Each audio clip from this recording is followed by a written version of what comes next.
Baik, selanjutnya Undang-undang Pak Minerba Diki, itu kita ke siapa lagi untuk menyampaikan kesaksian. hanya yang berbahas itu adalah orang-orang yang termodal.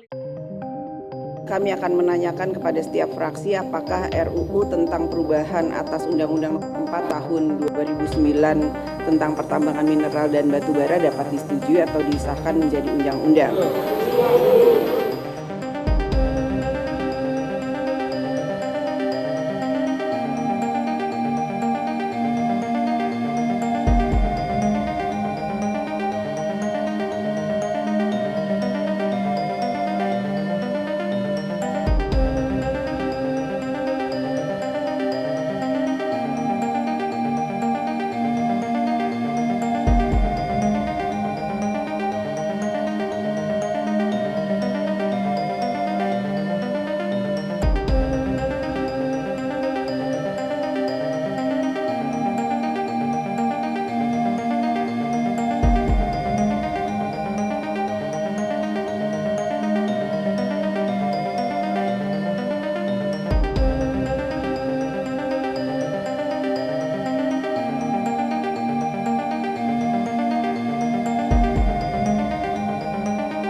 Atas nama Pancasila yang merupakan sumber dari semua hukum negara kita, masyarakat harus menolak undang-undang ini.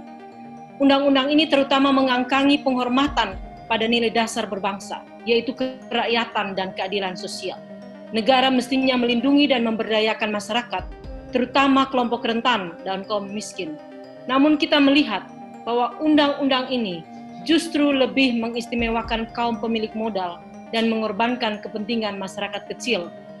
Undang-undang ini menyebabkan ancaman yang terlalu besar terhadap kehidupan masyarakat. Pasal 1, wilayah hukum pertambangan adalah seluruh ruang darat, ruang laut, termasuk ruang dalam bumi, sebagai satu kesatuan wilayah, yaitu Kepulauan Indonesia, tanah di bawah perairan, dan landas kontinen.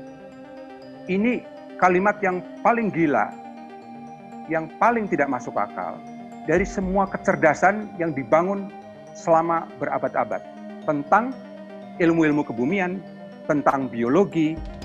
Kalau mau bongkar bumi, sekalian aja bongkar kerasnya gitu. Sumber energi terbesar itu ada di inti bumi gitu. Begitu absurdnya pikiran ini bahwa semua mau dibongkar, dan itu untuk mengabadikan akumulasi kekayaan. Prosesnya sangat rahasia dan bahkan disahkan di dalam masa COVID.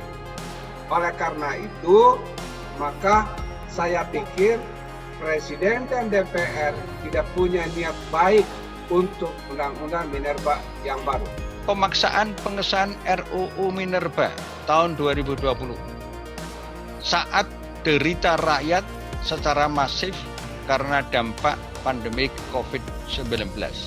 Bagaimana wakil rakyat yang dipilih oleh rakyat setelah dipilih dengan gaji take home pay yang cukup besar, sementara yang memilih rakyat sedang terkapar secara ekonomi, kesehatan, pendidikan, kebudayaan, justru dicuri momentumnya ketika rakyat sebagai konstituen itu sedang terkapar, tidak mungkin berpikir tentang RUU Minerba yang rakyat sangat berkepentingan karena daulat ada di tangan rakyat, tapi justru dicuri oleh DPR bersama pemerintah. Dengan ini saya ingin mengatakan, di DPR itu apa yang tidak dicuri?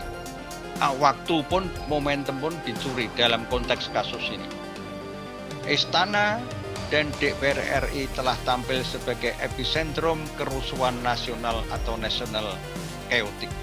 Jadi nanti kalau terjadi kerusuhan, sebab musababnya, akar masalahnya, sumbernya adalah national chaotic karena ini dilakukan oleh dua lembaga negara, yaitu pemerintah di bawah Presiden Jokowi dan DPR yang kolektif itu.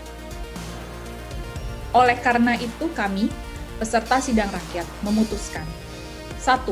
menyatakan bahwa sidang paripurna DPR RI pada tanggal 12 Mei 2020 tidak quorum dan koruptif.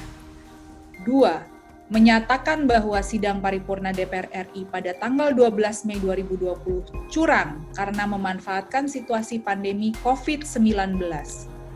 3. Undang-Undang Minerba adalah produk gagal dan ilegal serta dinyatakan batal demi hukum atas nama kedaulatan rakyat dan demi keselamatan rakyat banyak. 4. Seluruh kontrak, perjanjian, izin yang diterbitkan berdasarkan undang-undang ini batal demi hukum. 5. Mengembalikan sepenuhnya hak ruang hidup pada rakyat.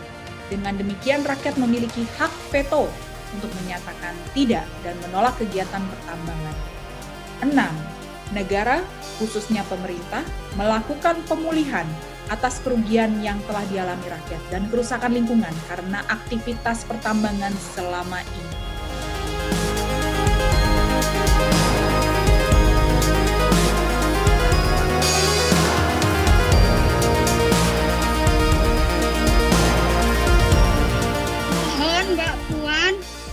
Buat undang-undang Minerba. Wong cilik tidak ada yang setuju undang-undang Minerba. Buktikan slogan partainya Wong cilik dengan mencabut undang-undang Minerba. Salam gedung. Selesai.